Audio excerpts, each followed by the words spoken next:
The Underworld celebrates, Leon Carver is dead.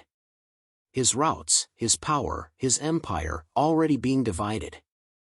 But under a fake laundromat, in a hidden basement, he's still alive, planning revenge. When his betrayer walks down those stairs, Leon is ready. Rain fell in hard, slanting lines over Greyport, turning the streets into rivers and the alleys into black, glistening veins. The city breathed under it, neon signs flickering, engines growling, sirens wailing somewhere far off like tired wolves. Leon Carver staggered out of the warehouse district and into the open street, one hand clamped hard over his side. Warm blood seeped between his fingers, hot even against the cold rain.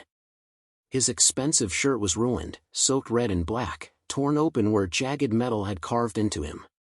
Each breath felt like broken glass. He kept walking. Stopping meant thinking. Thinking meant replaying what had just happened. And if he replayed it, anger might outweigh survival, and anger got people killed. He cut across the street, ignoring a car that swerved and honked, and ducked into a narrow alley between a shuttered pawnshop and a boarded-up bar. Brick walls rose on both sides, slick with water, graffiti half washed away. A busted neon sign flickered overhead, throwing sick green light over the dumpsters and trash bags. Leon leaned his shoulder against the wall, teeth clenched as his legs threatened to buckle. He lowered himself slowly until he was half sitting, half sliding down the rough brick. His hand moved from his side just long enough to check how bad it was. Bad. The left side of his torso was a mess of blood, torn cloth, and embedded shrapnel. He knew the feel of different injuries. This one was deep, but not instantly fatal. No bubbling when he breathed, maybe the lung hadn't collapsed. He'd been lucky. If you could call tonight lucky. His mind snapped back to the docks as if dragged on a hook. The warehouse had been quiet when he arrived, just like he'd ordered. His men were positioned where he'd placed them, hidden sight lines, overlapping fire zones. The shipment was supposed to be a formality, sign off, confirm the routes with logistics chief Victor Hale, move product, go home. He should have known. He'd walked that warehouse a dozen times. Checked for blind spots. Counted exits. The air had smelled of dust, oil, and the sea. Victor had stood near the center of the open floor, hands in his coat pockets, calm as always. A few men from Victor's crew, a few from Leon's. Balance. They'd barely started talking when the first shot shattered the high windows. Glass rained down in glittering lines. Then the world exploded into sound, automatic fire from the catwalks, muzzle flashes from the shadows, the sharp, panicked shouts of men who had no idea they'd already been written out of the script. It hadn't been an attack from outside. It had been baked into the scene. Leon had moved on instinct. Shoved one of his men behind a forklift. Dropped behind a crate. Gun in hand without even remembering drawing it. He saw one of Victor's men turn, not toward the attackers, but toward Leon's position. That moment was all it took. The explosion ripped through the floor near the entrance, a concussive blast that lifted him off his feet and hammered his ribs. Shrapnel tore through his side. For a few seconds, there had been only ringing silence and falling debris. When his hearing came back in muffled fragments, he'd heard Victor shouting orders, but not the kind that made sense. Not protect Leon. Not fall back. More like finish it. Leon had fired blind into motion, rolled, dragged himself behind another crate. Men dropped on both sides. Smoke thickened the air. Fire blossomed near the loading bay. He'd seen Victor's silhouette through the haze just once, standing untouched, backlit by the flames, watching. Not fighting. Not helping. And then Leon had realized, this wasn't an ambush on the syndicate. It was a surgical strike on him. He'd made the only choice that mattered, he'd gotten out. Broken through a side door, stumbled through a maze of containers, rolled down the embankment near the water, lungs burning and ears ringing, and vanished into the storm. Now, in the alley, he forced his breathing to slow. Panicking would speed the blood loss. He needed a plan. Hospital? No. He might as well walk into an execution chamber. The moment his name or face hit a system, whoever had ordered tonight would finish the job. Police? Even worse. Half of them were on somebody's payroll, and the other half would happily let a Carver syndicate man bleed out while they did the paperwork.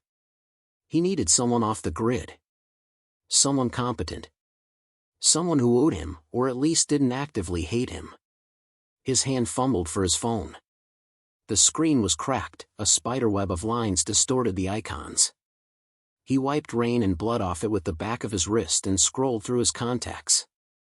Names blurred past, middlemen, lieutenants, informants, corrupt officials. All useful in their own way, all wrong for this. Too loud. Too visible. Too connected. He stopped at one name he hadn't dialed in years. Maya Hale. The past hit him in a quick, sharp flash. A brightly lit hospital corridor. A younger version of himself sitting on a gurney with a knife wound, cracking jokes while a furious resident wrapped bandages around his arm. A robbery that had spilled into the street. Bullets. A car door slammed open as he dragged her behind it, shielding her from the chaos. Her voice shaking with anger as she worked on him later. She hadn't wanted anything to do with his world. That had been clear. She'd patched him up because she'd taken an oath, not because she liked him. But she had patched him up.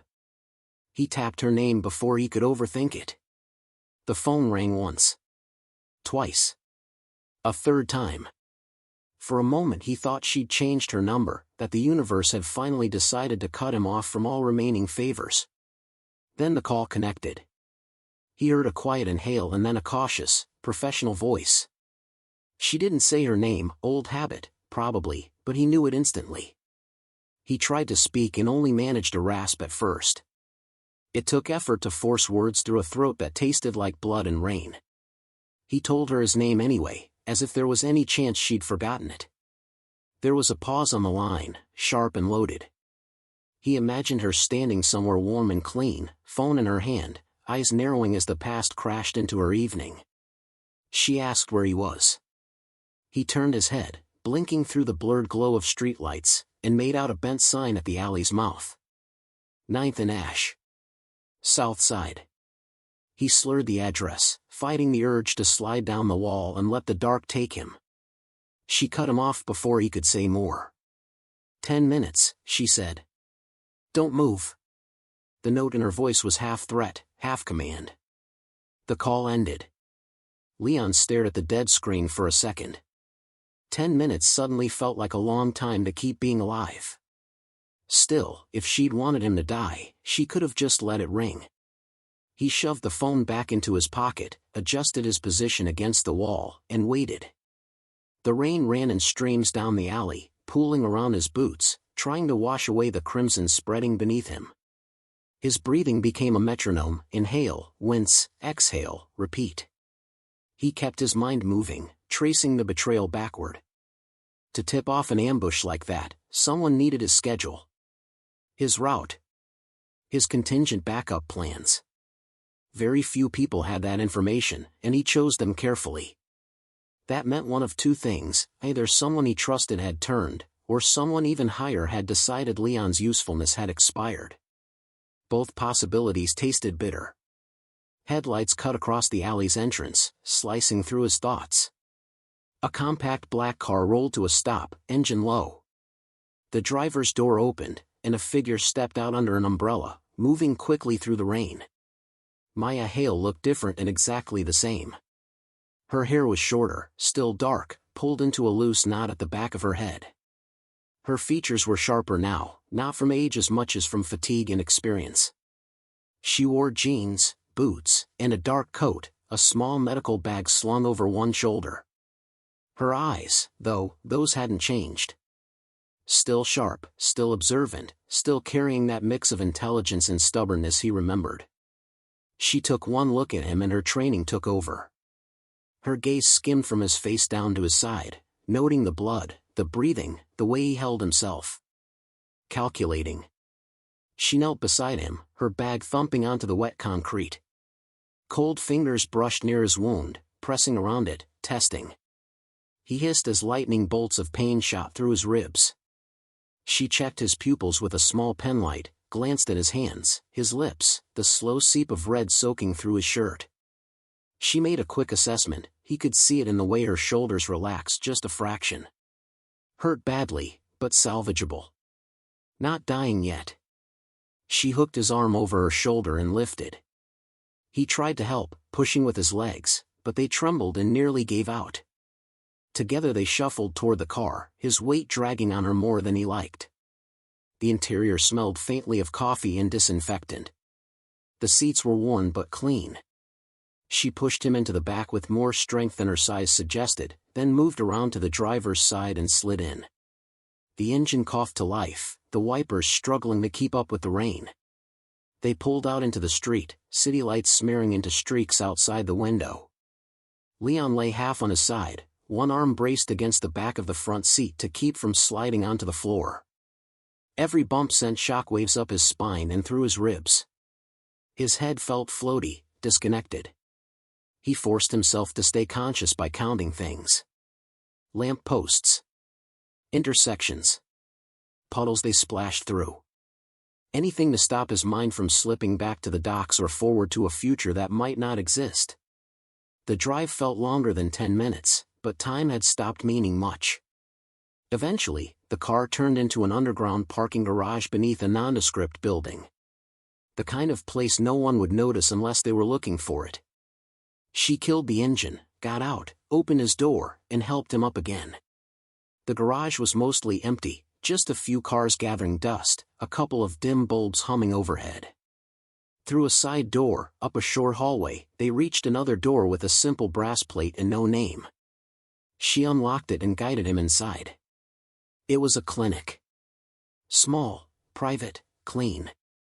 White walls, bright overhead lights, a worn but spotless examination table, metal instruments laid out in trays, cabinets stocked with supplies.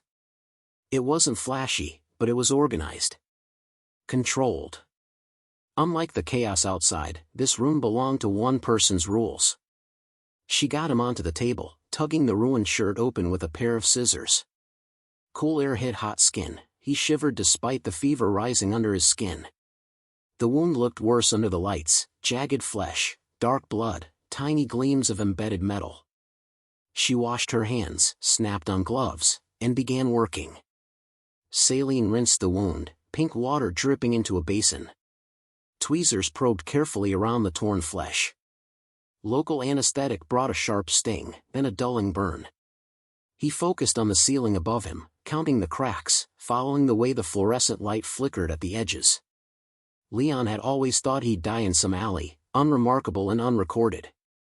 Instead, he was on an operating table in a hidden clinic run by a woman whose life he'd touched once, long ago, in a way that apparently still echoed. He should have felt vulnerable. Exposed. Instead, he felt something else, calculation shifting into place. Because whoever had tried to erase him had failed, and that meant the game had changed. Somewhere above the clinic, the rain kept falling, washing Greyport streets clean. Down here, in the bright, quiet room that smelled of antiseptic and blood, Leon Carver's war for survival was just beginning. When Leon surfaced again, the rain was gone. The world narrowed first to a ticking clock somewhere in the room, then to the soft hum of an old air conditioner trying its best. His body felt heavy, like someone had poured concrete into his veins while he slept. For a moment, he lay still and simply listened. No gunfire. No explosions. No shouting. Just the small sounds of a room meant for healing, not killing. He opened his eyes slowly.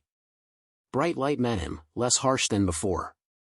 The white ceiling above was clean but not new, faint cracks spidering toward a discolored vent.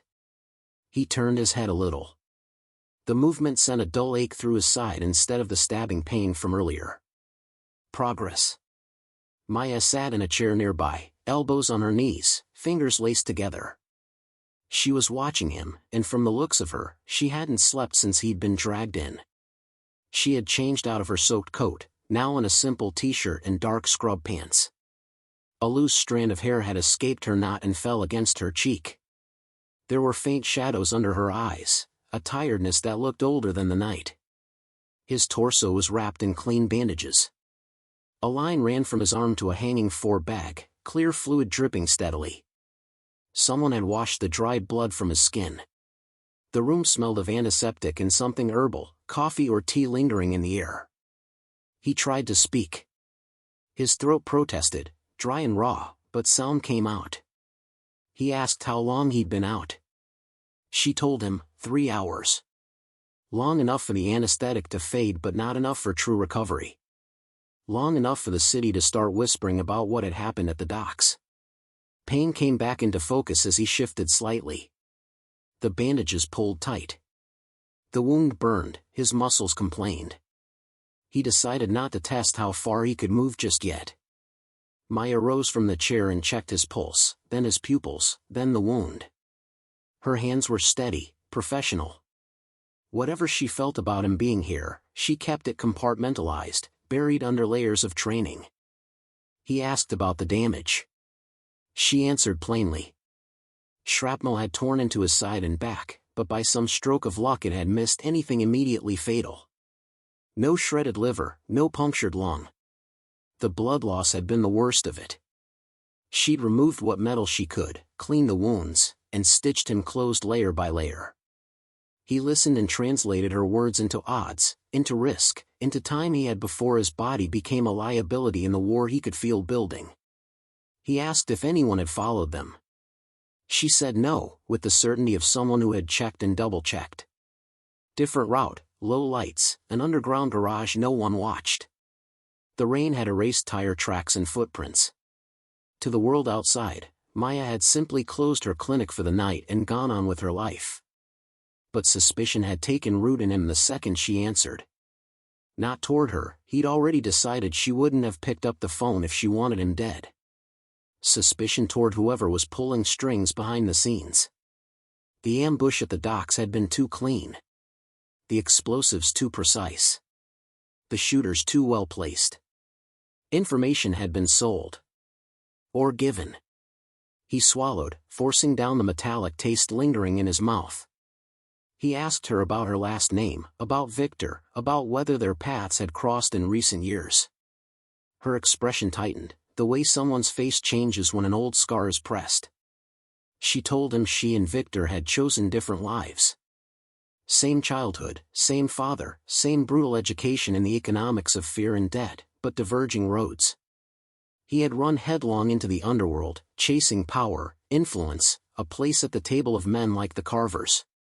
She had run as far from it as she could, into hospitals and textbooks and sanitized corridors that smelled of alcohol wipes instead of spilled liquor and blood. They hadn't spoken in years. Leon cataloged that quietly. It made sense that her estranged brother would know she existed, know she was a doctor, know she had the skills to fix someone like Leon in an emergency. It also made sense that Victor would never expect Leon to remember her, or trust her enough to call. Which meant if tonight's attackers knew about this clinic, the leak didn't come from whatever Victor had told them long ago. It had to come from someone who had watched Leon survive his own execution and guessed his next move. He shifted again, trying to sit up. The room tilted, then righted itself. His hand went instinctively toward his side. Maya caught his wrist and lowered it gently but firmly. She told him not to push it. He asked for water. She poured him a small paper cup and held it to his lips. The cool liquid hit his tongue like relief and clarity at once. A soft sound interrupted the fragile calm. At first it was so faint he thought he imagined it, a creak somewhere beyond the door, the almost inaudible vibration of weight on tile. A building settling, perhaps. A neighbor moving around upstairs. Then it came again. Closer. Footsteps, measured and careful, not the casual stride of someone who belonged here. Maya didn't react at first. She was focused on his bandwidth and breathing. But Leon's whole body had gone alert, every instinct honed from years in the syndicate suddenly awake and sharp. His eyes fixed on the door. He asked if she had locked the entrance. She said yes, of course she had. He didn't argue. Instead, he listened harder. Another step. Then a whisper of fabric, the gentle squeak of a shoe pivoting on polished floor. His heartbeat picked up, not from injury now but from recognition. That was the sound of men who didn't want to be hurt but had done this kind of thing enough times that their caution had become second nature. He told her quietly that someone was out there. This time she heard it too. The change in her was subtle but stark. Her shoulders tensed. Her eyes flicked to the door, then to the small tray of instruments, then to him. In that split second, she weighed her options: call for help that would arrive too late, pretend nothing was wrong, or move. He told her to hide. Reflex made her want to refuse. This was her clinic, her territory. But she wasn't armed, and he was in no shape for a prolonged fight.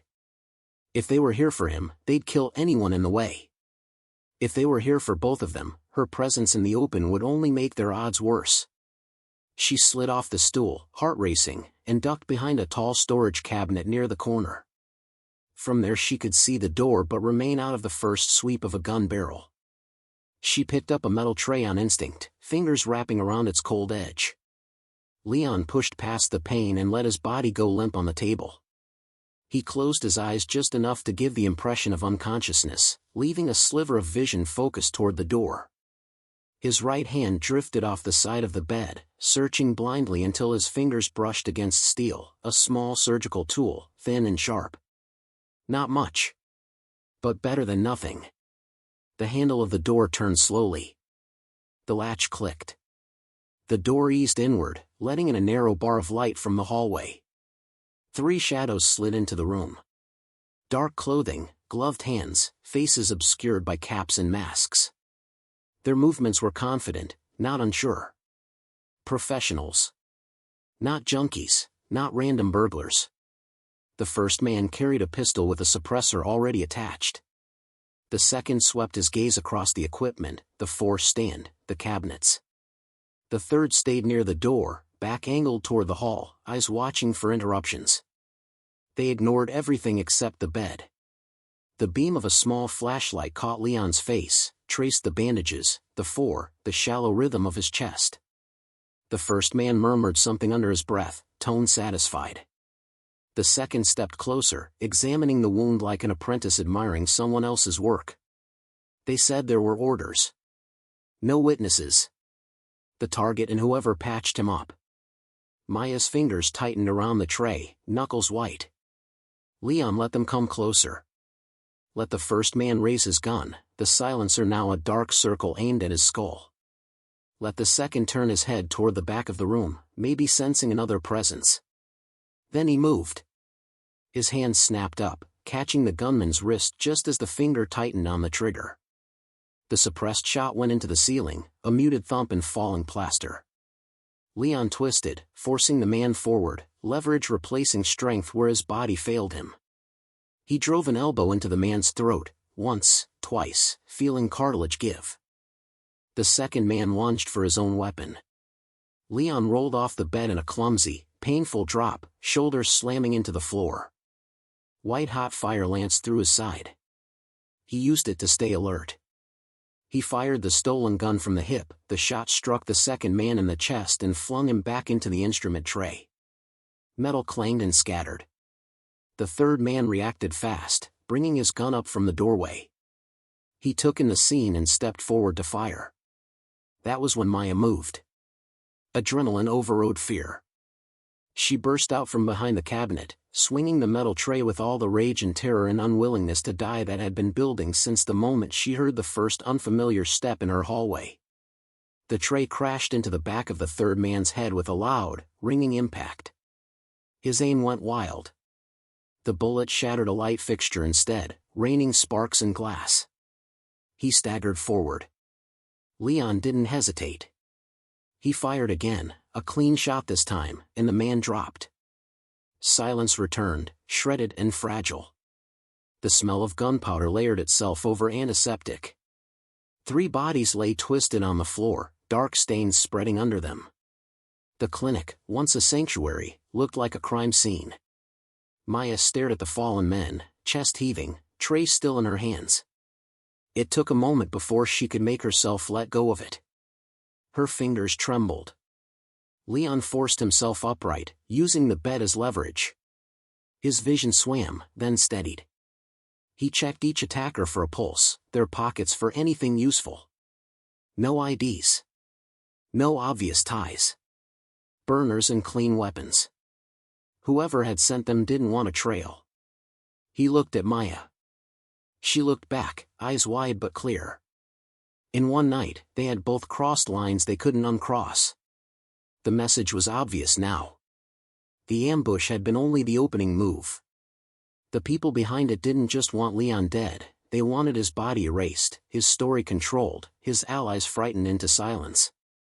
And now they'd just told Maya, in the loudest possible way, that she was part of this whether she liked it or not. Leon drew a slow breath and felt the pain in his side flare. They would have to clean this up. They would have to move. They would have to disappear before dawn. But first, he knew exactly who he needed to call.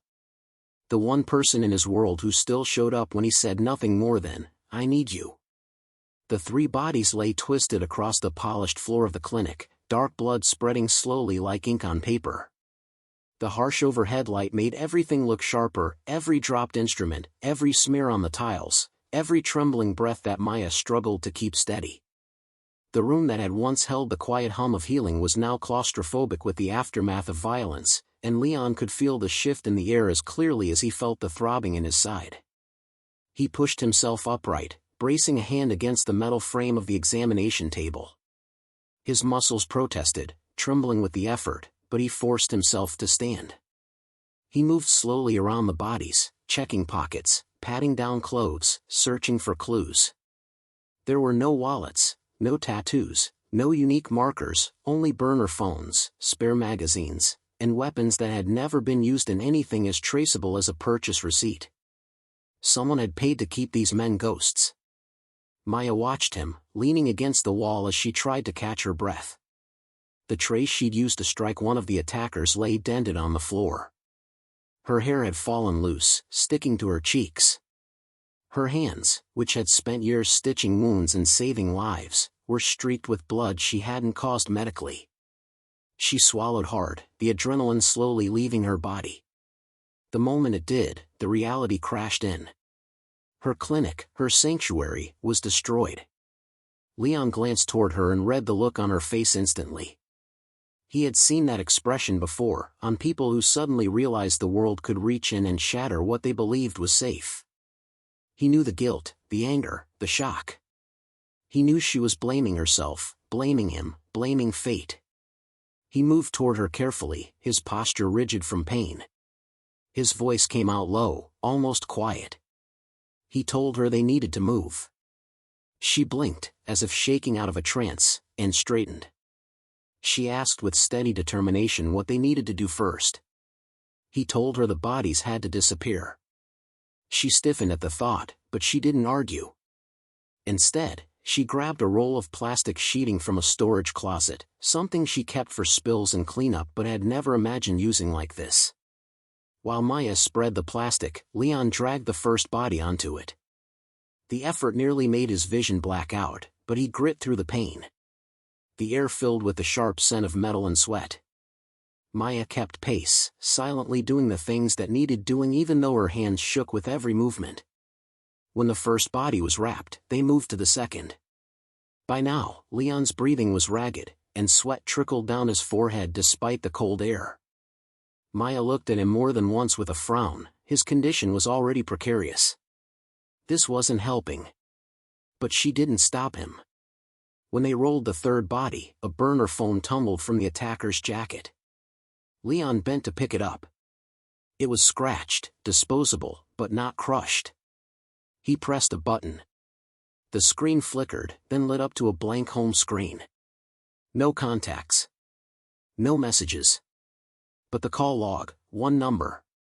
Just one. A number Leon recognized. The number belonged to someone in the syndicate. Someone only a handful of people ever called. Someone who would never admit their connection. Maya watched his face change, saw the way realization settled like a dark shadow across his expression. She asked who it belonged to. He didn't answer directly, but she could feel the weight of it from the silence. The betrayal was deeper than he'd thought. He pocketed the phone, jaw clenched. They needed help moving the bodies. He couldn't lift them all.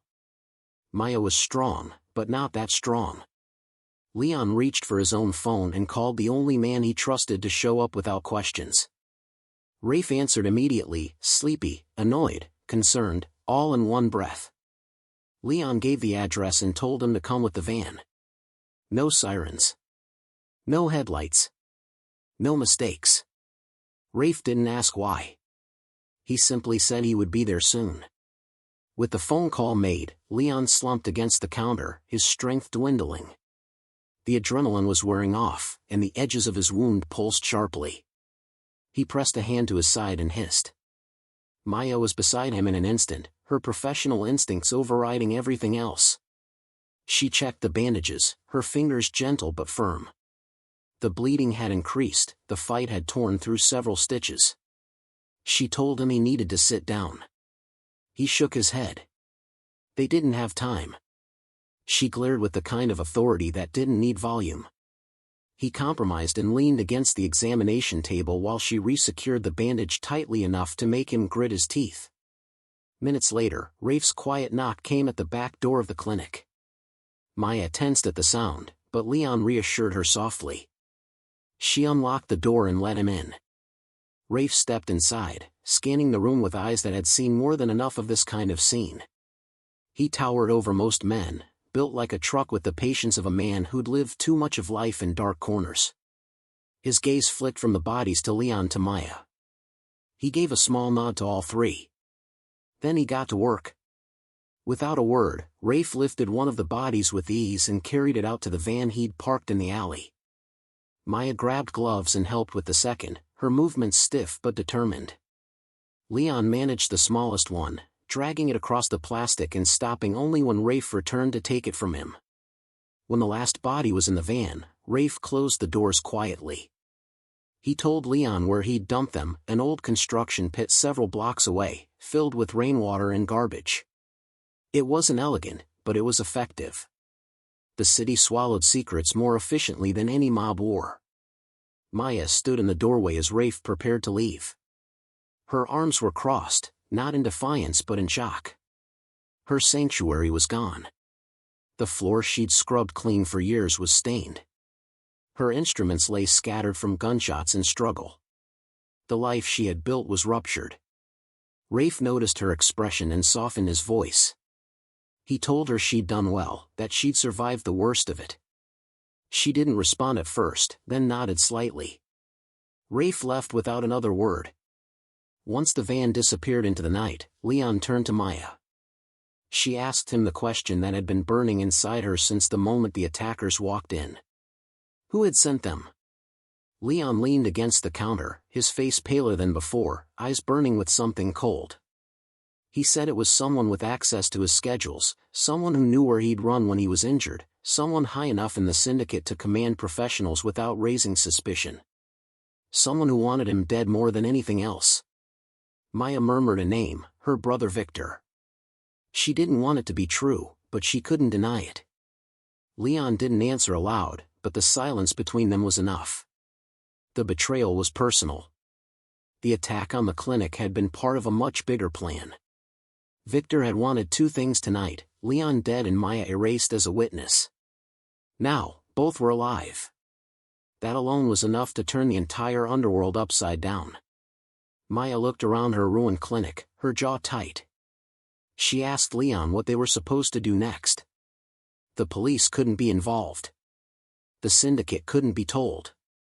Victor's men were probably already spreading rumors of Leon's death.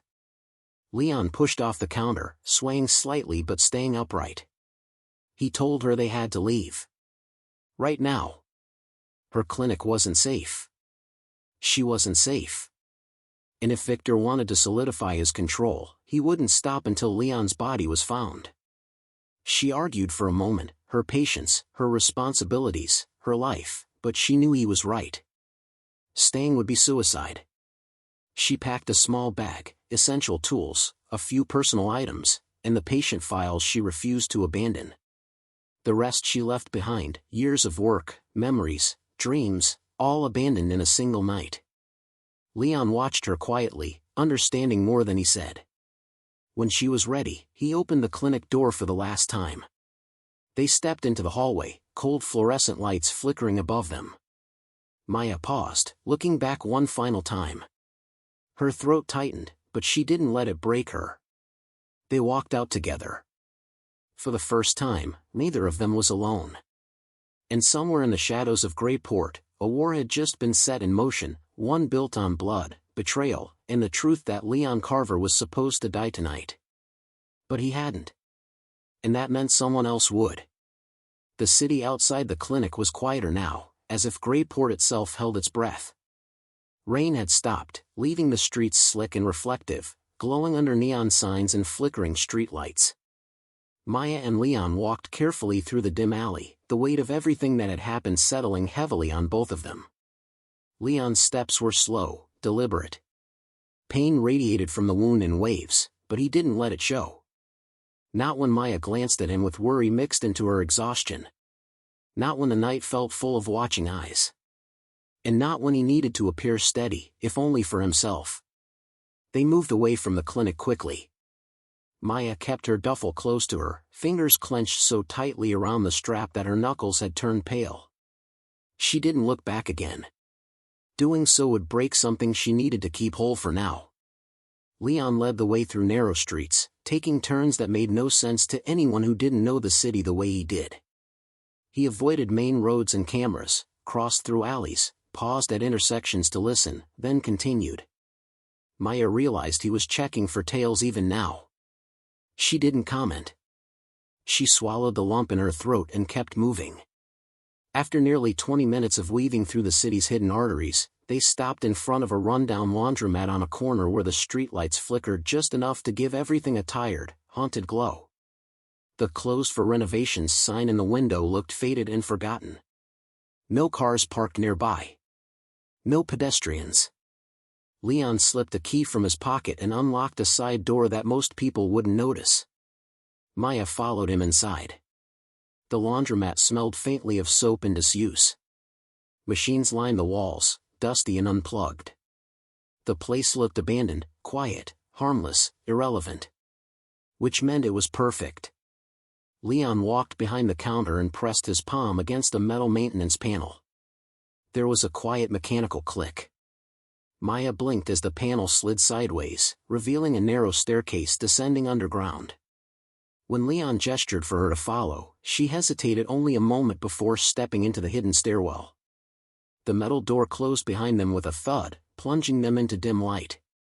The basement opened into a surprisingly large room, concrete walls, a long metal table, filing cabinets, a few chairs, and equipment scattered like someone had once planned a bunker and then didn't bother to make it comfortable. Off to the side was a smaller room with old dental equipment and bright lamps. It wasn't a home. But it was safe.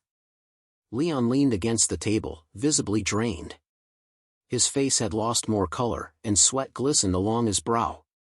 The walk, the fight, the blood loss, it was all catching up. Maya dropped her bag and crossed the room quickly. She didn't ask before checking his bandage. His skin was too warm.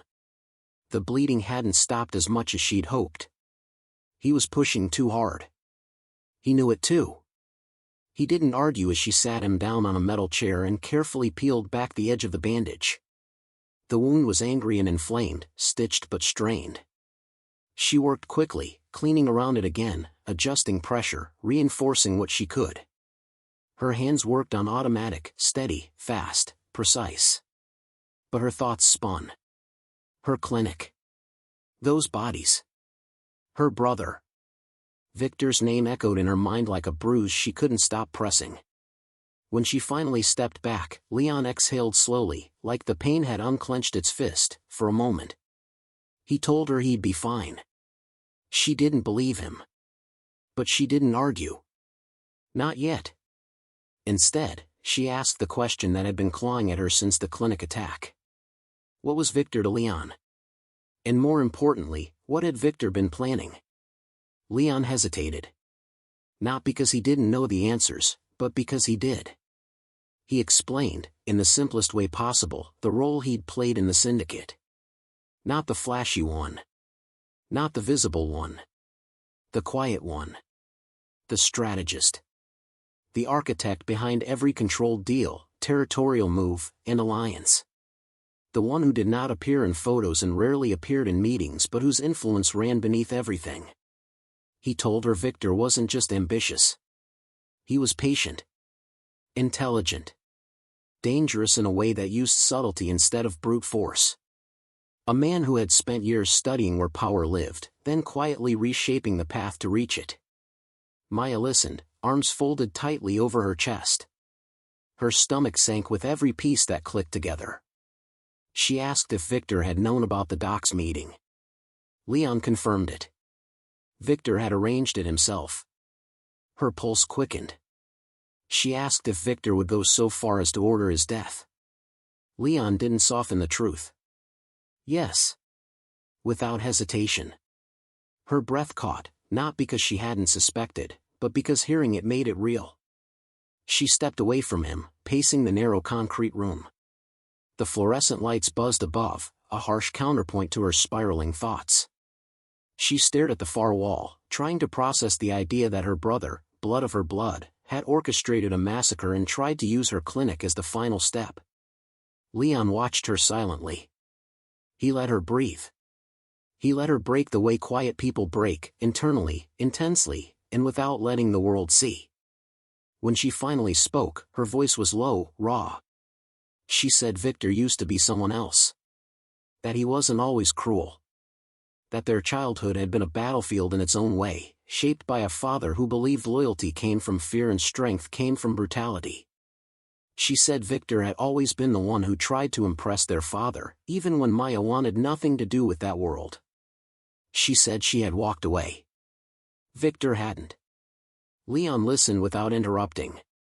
Maya rarely talked about her past. He understood how much weight these words carried. When she turned back to him, her expression had sharpened. She asked him what they did next.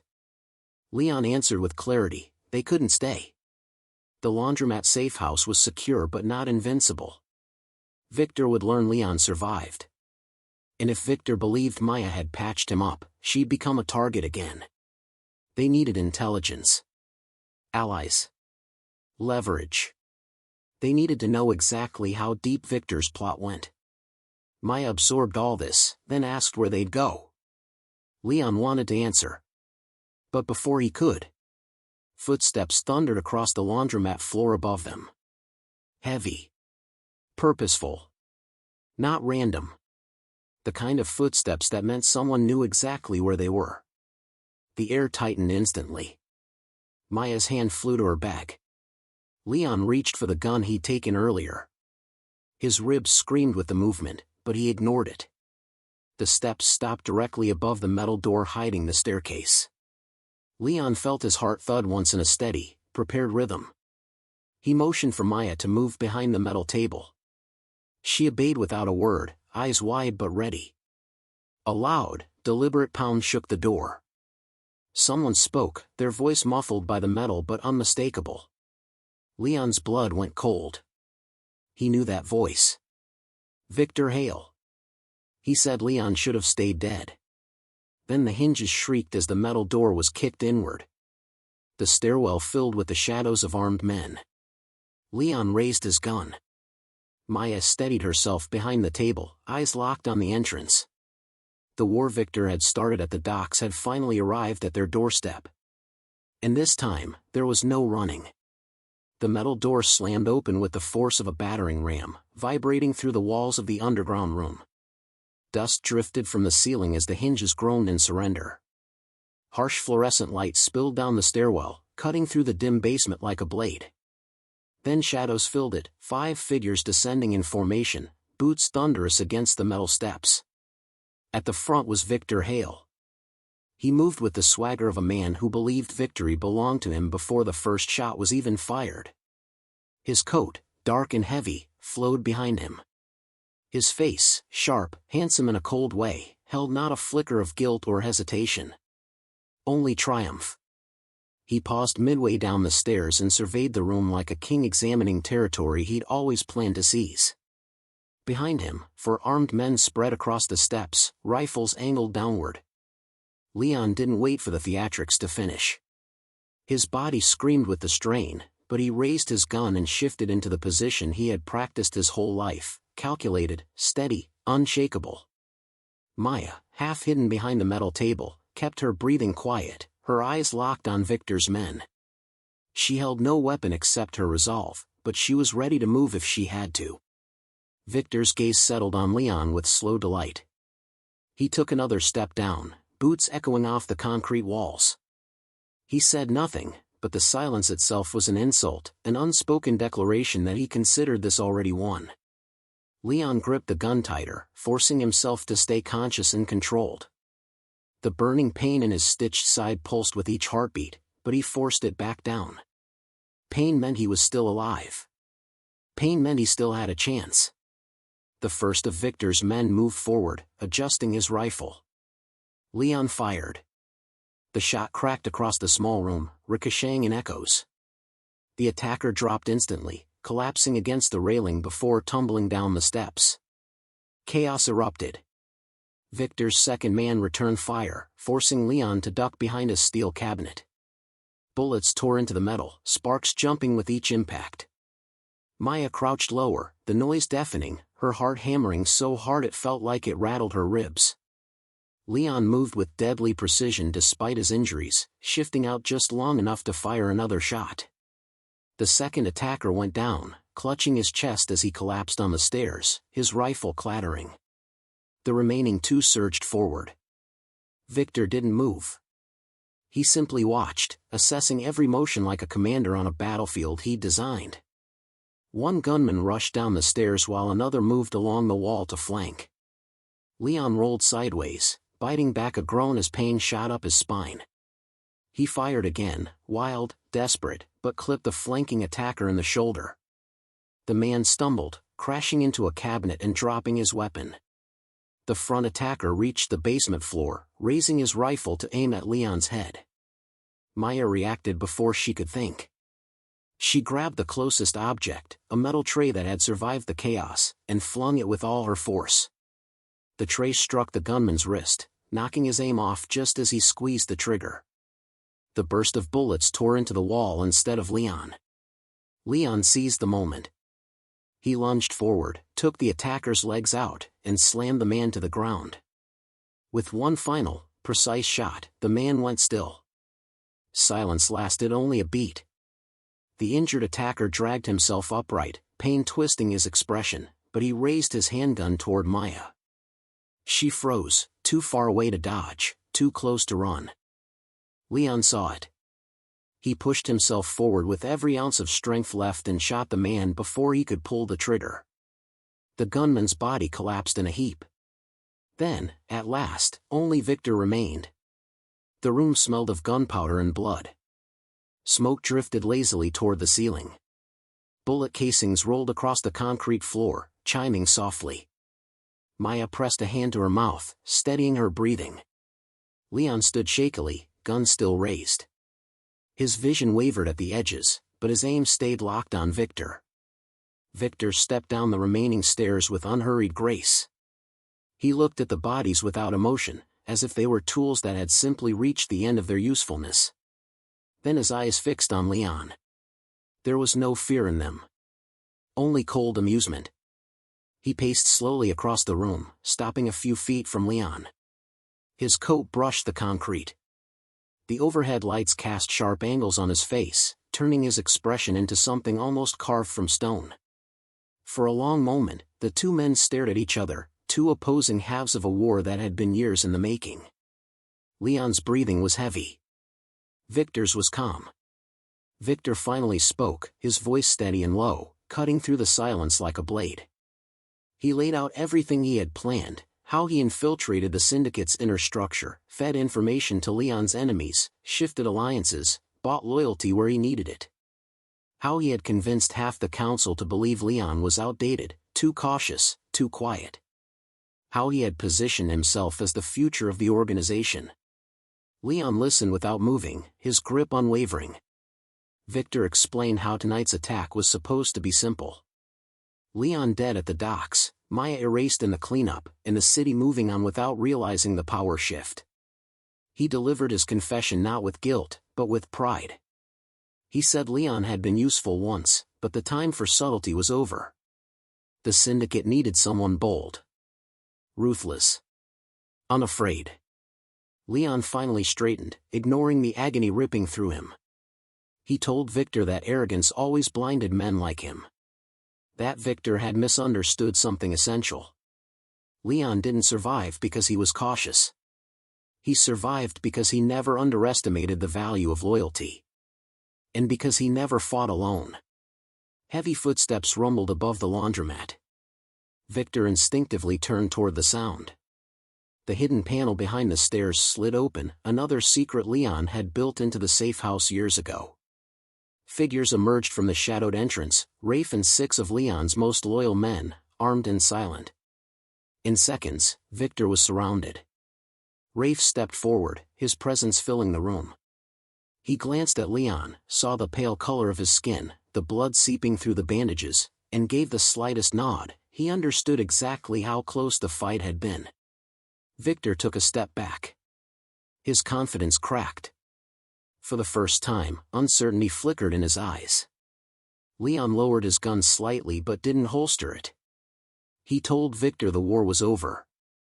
The council would deal with his betrayal. There would be no throne for him. No triumph.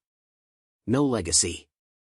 Rafe moved in, grabbing Victor's wrists with the casual efficiency of someone who had restrained far worse men. Victor struggled, snarling, but it didn't matter. He was outnumbered, defeated, and stripped of the control he thought he wielded. Leon's legs wobbled, Maya caught his arm, steadying him without a word. Victor was dragged toward the stairs, shouting curses and threats that echoed off the cold concrete. When the last of the footsteps faded and silence reclaimed the room, Maya finally spoke. Her voice was soft but firm. She told Leon it was over. He shook his head slowly. He told her this wasn't the end of a story, only the end of one chapter. The syndicate would need rebuilding. The traitors would need rooting out. The city would shift again, one way or another. But he also told her something else, something rare. He told her he was glad she was alive. That he wouldn't have survived the night without her. Maya didn't reply immediately. She simply held his gaze, something unspoken passing between them, trust, perhaps, or the fragile beginning of something stronger. Leon finally let out a breath he didn't realize he'd been holding. Pain tugged at his side, and his vision blurred. Maya guided him into the nearest chair, already reaching for her medical bag. She told him he wasn't allowed to die, not after everything. Leon closed his eyes, exhaustion finally pulling him under. For the first time in a long time, he didn't fight it. Because for the first time, he knew he wasn't facing what came next alone.